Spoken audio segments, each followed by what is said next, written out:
Everybody, welcome back to another episode of FSi DFS Fantasy Baseball Pick Show. I'm your host, Mega Ruler 31. Gonna do two videos today. This is for the early slate, starting at, I believe it's 1:05 p.m. So, Thursday slate was beautiful. We had lots of hitting, lots of pitching. Yesterday, we had some higher end pitching, some higher end hitting. It was hard to fit both in.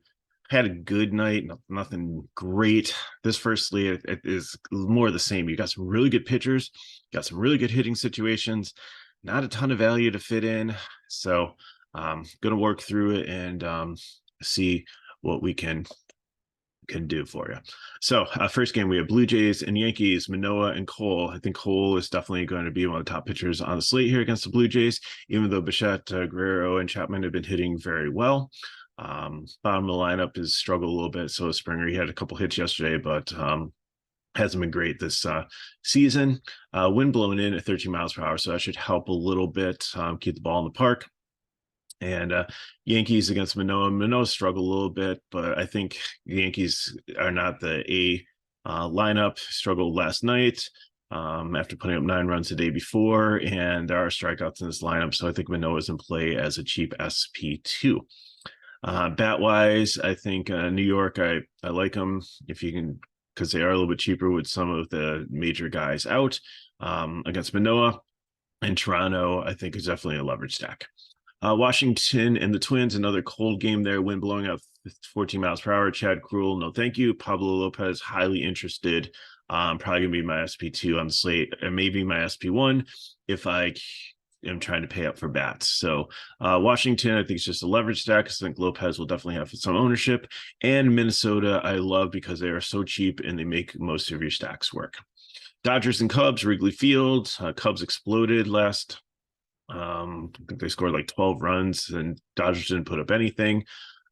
Wind's blowing out 12 miles per hour again. It could be colder again, some rain, a little bit wet, nothing to really wash this out. Maybe a delay, but it should be fine. Pitcher wise, Mays and Wisniewski with the wind blowing out and the weather conditions, not interested in either one of them. Dodgers would be my third favorite stack. I think they bounce back today, so especially like the lefties, Freeman, Outman, Haywood. You can also play Muncy, definitely. Bets JD or plays righties those also. And then Chicago, same thing. I like Homer and Swanson and Happ just for like the speed. They don't really have the splits advantage here, but Bellinger probably take some shots on him as he's still cheap and a lefty. Colorado and Philly, this is the most intriguing game of the day. It's going to be wet later in the game, but wind blowing out 17 miles per hour, 75 degrees, great hitting conditions. But can the Phillies hit the ball? They have been against some bad pitchers recently, and they can only put up a couple runs, and they have just looked absolutely horrible in smash spots. And Kyle Freeman, yes, he got lit up by Pittsburgh in Coors Field, but the wind was blowing out. But he had been amazing his starts before that outside of Coors Field. So what's going to happen here? I don't know. Probably going to hedge it and play both ways. I'm probably going to play some Kyle Freeman. I'm not playing Christopher Sanchez, and I'll probably have some Philly stacks. But I think I really need to play a Colorado stack because for some reason, outside of Coors Field, they figured out how to hit the ball. Bryant's been hitting well, and McMahon had a home run last night, I believe. Diaz the catcher, it seems like even the bottom order, like Daza always seems to be on base when somebody's like hitting a run in. So I think, Colorado's my favorite GPP stack, followed by Philly. It probably should be the other way around, but I've just been so burnt with Philly recently that I think I'm a little bit jaded on them. But should be great hitting environment. But again, I think I'm going to play some Kyle Freeman too in GPP just in case the Phillies lay another egg. Marlins and Guardians, this game is only on FanDuel. I don't believe it's on DK. It's not Garrett anymore. They changed it to Alcantara in between the time I did my research. Alcantara, I think I have a little more interest in Bieber, but I just have to watch the weather on this. I don't know. It looks like they'll probably play it. I think the heavy rains could come later in the day. So, but 53 degrees, I'm not interested in hitters on either way. And if on FanDuel, if you want to use one of these pitchers, they're fine. But I think I'd rather play McClanahan, Cole, Lopez, Freeland, and GPP over them with the weather conditions. So Dylan Cease and Shane McClanahan. Cease I'm not really interested in against this Tampa Bay lineup. They have scored so many runs in the first inning, like 25. They've hit a home run, I think, in almost every single game. They just look so good. And I want the bats, but they're so expensive to try to get in with a pitcher like McClanahan Cole. McClanahan on the other side, Chicago has had some injuries. They've really struggled. I mean, Berger maybe is a one-off with righty power here, but the rest of them, I'm not interested. I think McClanahan's going to have a really good game, so he's my top pitcher here. CC, I think, is in play potentially, but I think it's more of a contrarian play.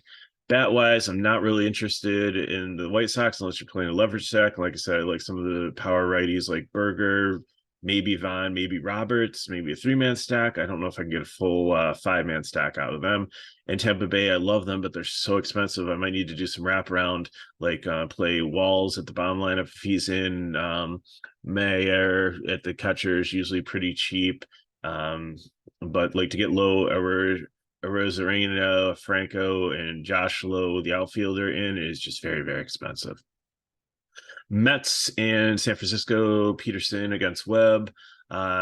Peterson's an okay one. San Francisco has struggled, and Webb has shown some promise also.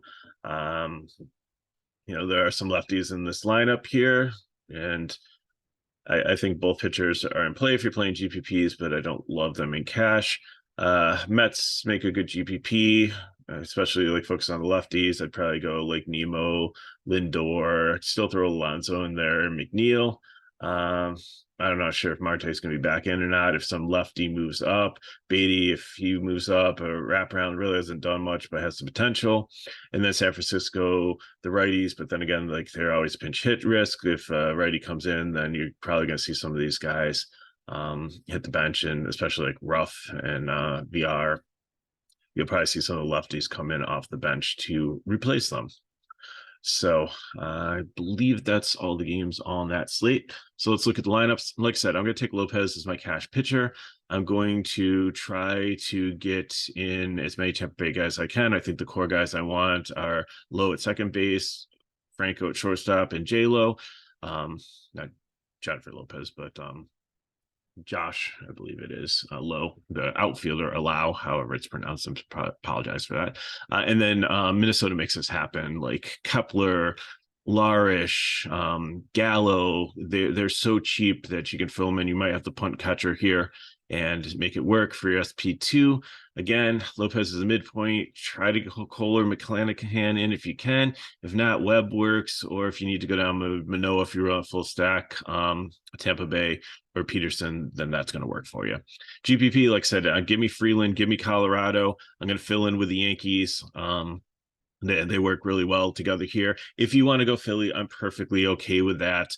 Again, I think I'm just jaded. There's probably going to be high ownership on them with the weather, and I'd probably stick to most of the righties here. So start leading off still okay, but Turner's definitely Schwarber hits both okay. Castellanos, Real Muto, Bomb. Harrison could be a great play at only 2-4. Pache I kind of avoid. He really hasn't done much at all. Sosa, maybe if you have to. So that would be the Philly stack. For FanDuel, McClanahan or Lopez up top. Lau, Franco, Buxton, Kepler, Larnish. Again, you want to build Tampa Bay. Minnesota, it's easier to get 4 Tampa Bay guys in on FanDuel than it is on DK, but you're not going to probably get the premium lineup unless you're going to throw a lot of punts in there. I'm okay if you go Lopez like a one-off. Like I said, if you want to take Harrison, he's like I think minimum salary or only like 2-2. Josh Harrison from Philadelphia, if he's in the lineup at like second base or third base as villain. And then for GPP, same thing. I'm taking Yankees and Colorado. Cole, I can get up to there. Rizzo, Cron at first base. McMahon, Volpe, Judge, Profar. I think you can get DJ LeMahieu at second base, and then just fill in with the rest of the guys that fit to round off your lineup. If you need to take a one off there, then I'm perfectly fine with that. Harrison throw in also is my favorite minimum value on FanDuel. So That's what I get for this slate. If you have any questions, put them in the chat below. Hit me up at Twitter, MegaRuler31. Please like the video, subscribe to our channel if you haven't already, so you know when our videos are coming out. And please share with your friends. If you want more information, FSi DFS is in the description of the video. And stay tuned, because pretty soon after this video posts will be the main slate, which I'm going to record right now. So thanks for watching. Good luck in your contests, and I will see you in a few minutes.